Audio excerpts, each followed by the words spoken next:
cilindros 1, 2 e 3 de diâmetros sucessivamente menores, como a gente consegue ver na figura, né? 1 é grande, 2 é menor, 3 é menor ainda, giram em torno de seus eixos. Suas superfícies laterais se tocam e não ocorre deslizamento entre elas.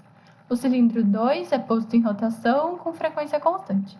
Então, é como se fosse os dentinhos enganchados um no outro lá das engrenagens, lembra? Então, na verdade, o que eles têm em comum? Nem vou terminar de ler, vou já pensando. Como um está empurrando o outro, os três, então os três têm que ter a mesma velocidade linear. Então, V1 é igual a V2 é igual a V3. E aí ele fala...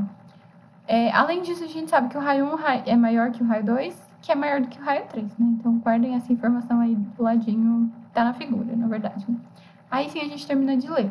O período de rotação do cilindro 1 e a velocidade tangencial de um ponto da superfície lateral do cilindro 3, comparados com o período e a velocidade tangencial de um ponto da superfície lateral do cilindro 2, são, respectivamente...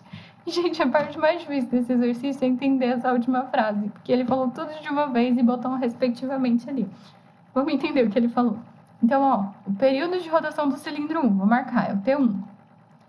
E a velocidade tangencial, quer dizer, velocidade linear, de um ponto do cilindro 3, então o V3. Comparado, então, período a gente vai comparar com período, e velocidade a gente vai comparar com velocidade, porque ele falou respectivamente. Então, na ordem que ele está falando, né? Primeiro o período, depois a velocidade. Então, o período 1 ele vai comparar com o período do 2, então o período 1 com o período 2, e a velocidade do 3 com a velocidade do 2. Traduzido. Ele quer saber se é igual, maior, menor, o que é. Então, vamos começar pelas velocidades, que é mais fácil, né? A gente já viu ali em cima que são todas iguais. Então, V3 é igual a V2. Então, como ele quer respectivamente, toma cuidado. A segunda resposta tem que ser igual. A primeira é em relação aos períodos. Então, a gente já poderia eliminar a letra B, a letra C e a letra D. Porque a gente sabe que a segunda resposta é igual. Mas vamos lá para os períodos. O que a gente vai ter que comparar? O período 1 com o período 2. Então, tanto faz o 3 agora, não importa. A gente vai usar essa relação entre a velocidade 1 e a velocidade 2 para achar a relação entre os períodos. Velocidade linear tinha duas opções de fórmula. Na verdade, tinha três, mas vamos pensar em duas. A gente tinha 2πrf, que não tem período, então não é útil. Ou a gente podia lembrar que f é 1 sobre t, e aí tem período. Então, vai ficar aqui a velocidade linear 2πr sobre o período. Então, eu posso substituir velocidade por essa fórmula, tanto na 1 quanto na 2. Então, 2πr1 sobre t1, 2πr2 sobre t2. Tem 2π dos dois lados, a gente pode cortar.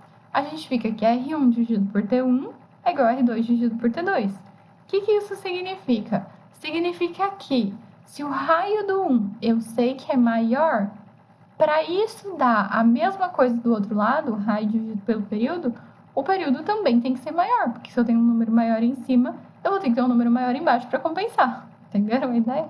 Então, se o raio 1 é maior, o T1 também tem que ser maior, porque o R2 é menor, então o T2 também é menor. E é basicamente essa a ideia. Então, o T1 tem que ser maior do que o T2. E então, é maior e igual? Resposta letra E.